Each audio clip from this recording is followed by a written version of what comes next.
Myself, Virginia Hervey, and Courtney Wright. Are we able to screen share, Danielle? You should be. Okay, let us just get I on. noticed in the notes that there were problems with the last presentation, getting stuck on the first page. Okay, give us 1 sec to get set up. While Courtney's doing that, I'll just do some quick introductions.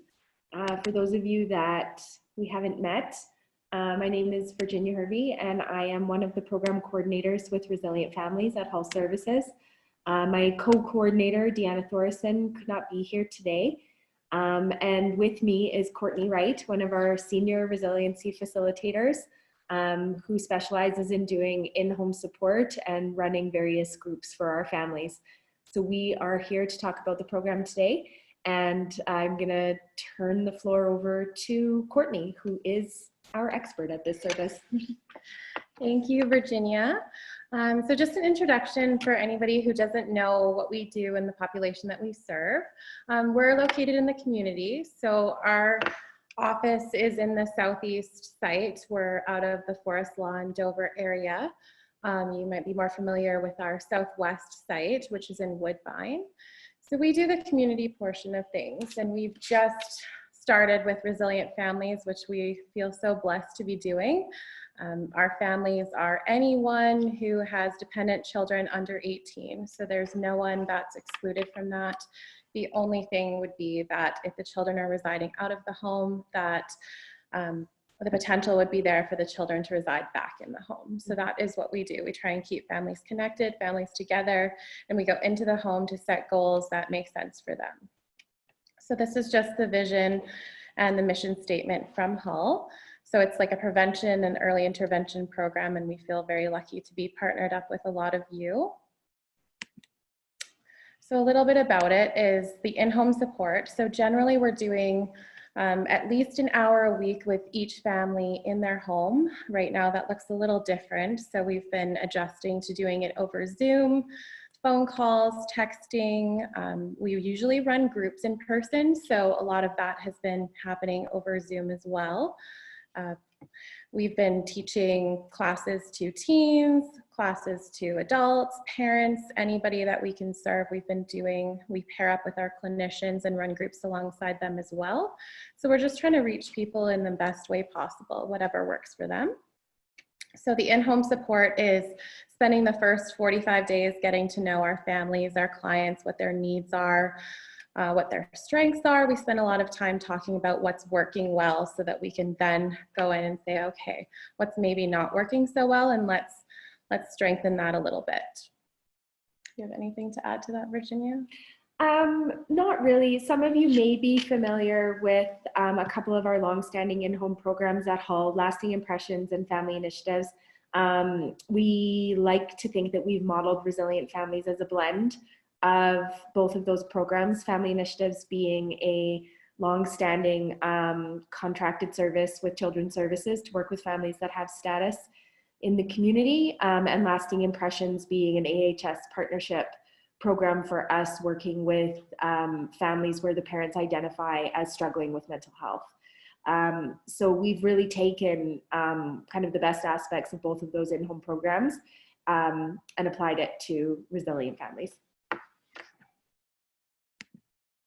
Are you guys able to see this PowerPoint? I hope that this is working. It looks like it's working on our end, so hopefully you guys can see it. So just about who we support.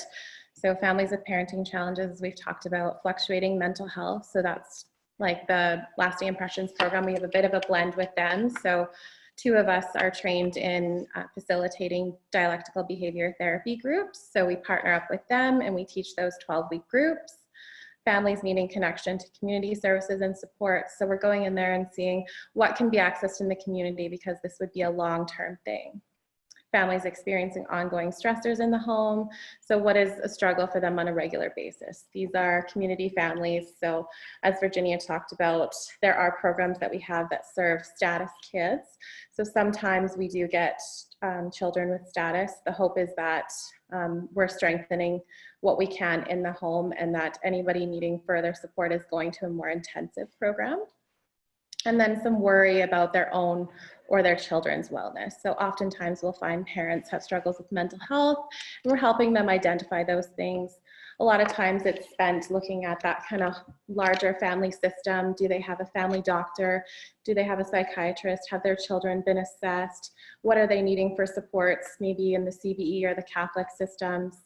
What can we do to make sure that that strong community support network is established before we are making any sort of goals or changes? We're just looking at what's already there and what needs to be there. So our approach, we look at, community, cultural, resource connection. Is there anything that they're not currently connected with that they would like to be connected with? We have a pretty good Indigenous support system on campus. I know that for myself, I've accessed some of our elders to get some smudging supplies. A lot of them are really good about also going out and meeting with the families and talking with them, getting them connected to whatever they need. We have Sweat Lodge. I think they've gone fully online for right now. Yeah. Is that right? Mm-hmm. Yeah, so we're just making sure that we meet them where they're at and what they might be needing. Skill building, communication, conflict resolution, and parenting. We have our lovely colleague Joy, who teaches nurturing parenting. So we partner with her to learn quite a bit about that, and then we can implement that in the home. And then we do the individualized goal setting. So we spend the first month and a half getting to know families, and then we're setting goals with them. So it might be something totally different than what we would assume they would need. We're doing this alongside them. And then it's a short-term intensive support. So I would say generally it can be a 6 to 9 month process of that intensive in-home. We try to go in there quite a bit in the beginning and then wean that off a little bit towards the end and see what they can do. Anything else to add? No. We have a commitment to excellence. So we're trained in nurturing parenting. We utilize this model and curriculum. We teach with it. Trauma-informed care. We have a really excellent trauma-informed care clinician team. So we have access to those clinicians at any point to consult with them. We can use different tools. We can do some assessments with them as well for any of our clients. So it's just something a little bit more unique to Hull, which makes us a little bit different, and we're very excited about that.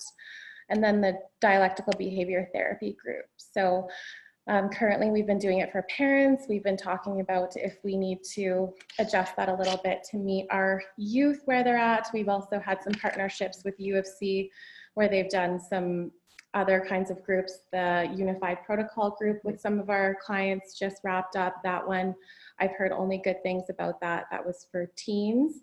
So we're hoping to just introduce as much as we can, just meeting the needs of our persons served.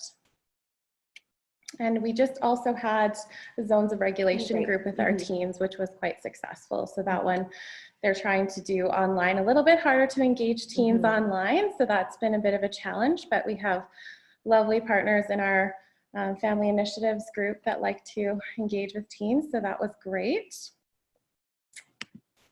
And then this is just a little bit about DBT. So it's the 4 modules of DBT: mindfulness, emotional regulation, distress tolerance, and interpersonal effectiveness.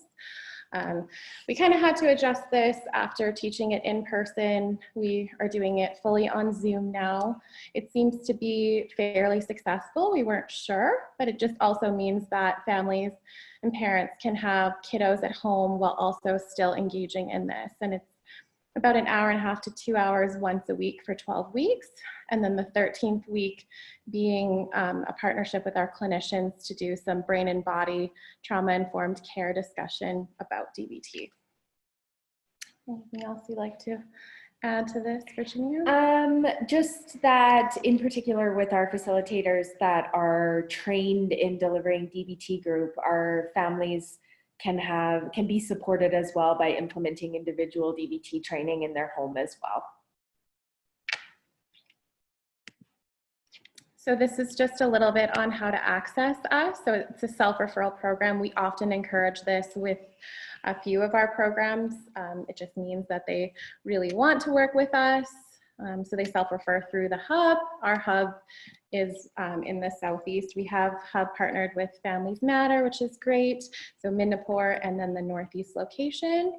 And lovely Virginia There's her contact information there for referral, and also Deanna Thorson, both great. They would refer, and then they would take their information and then get assigned a worker. Mhm. We're working currently, so we do have another spoke within the West Hub in Calgary, and we're working just across our 3 hubs right now to just determine the best kind of referral process.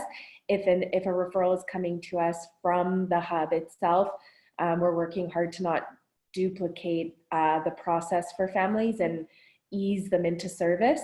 That being said, if the family is self-referring, they would receive a pretty extensive screening from myself or Deanna, just around goodness of fit for the program, and with some support from us in being referred to a more appropriate referral if we were not quite the right fit for them.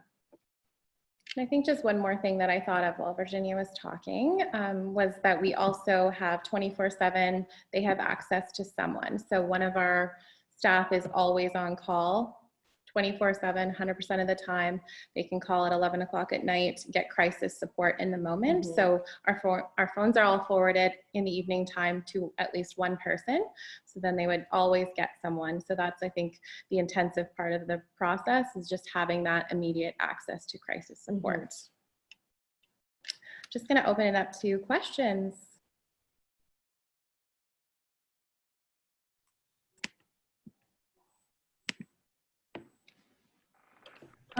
I have a question. So what is the wait list about for your program for families? So currently for the Families Matter hubs, we have no wait list in the Southeast and just a very small one in the Northeast. So we have capacity to be opening with families right away. Amazing. Thank you so much.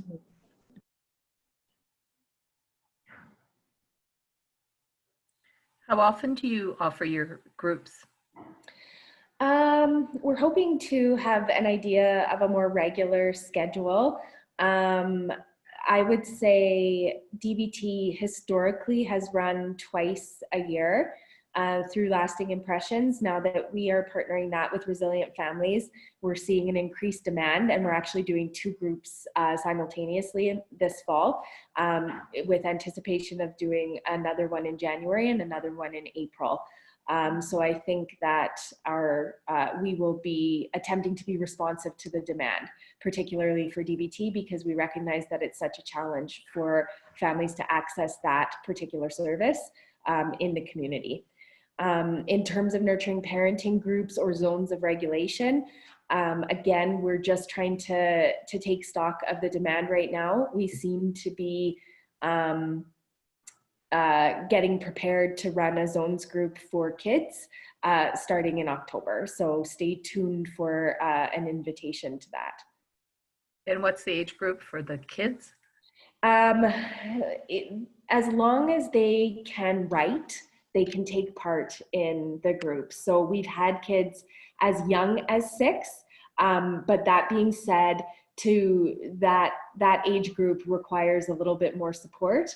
And so to support a child who is just learning writing skills virtually might be a little bit difficult. So I would say maybe a little bit older for this group, maybe more like 7 or 8 to 10, 11 is probably a good fit. But we have definitely done zones with younger kids. We also can adapt a zones curriculum to be teaching to parents so that they can use that in the home as well.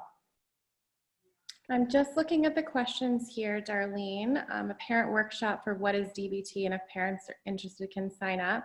I believe that they have to be signed up for our program before accessing DBT. So at that point, we would screen them. I know that Deanna sends out the invitation to everybody on our list. So all of our clients that are currently on our caseload were put in these 2 DBT classes.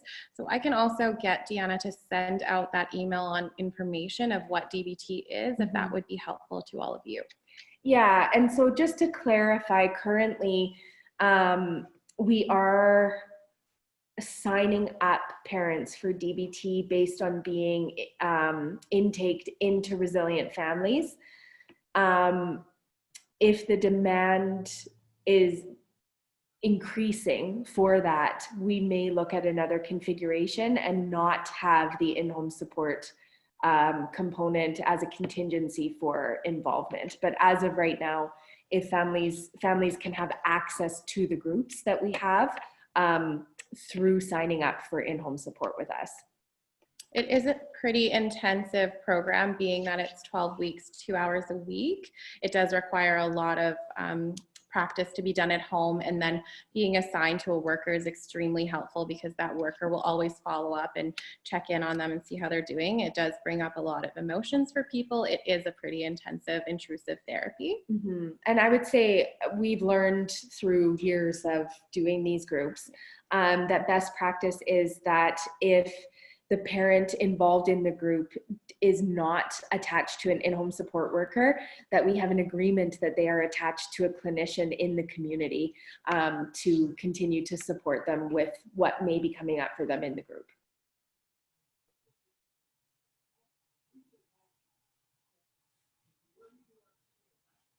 Any other questions?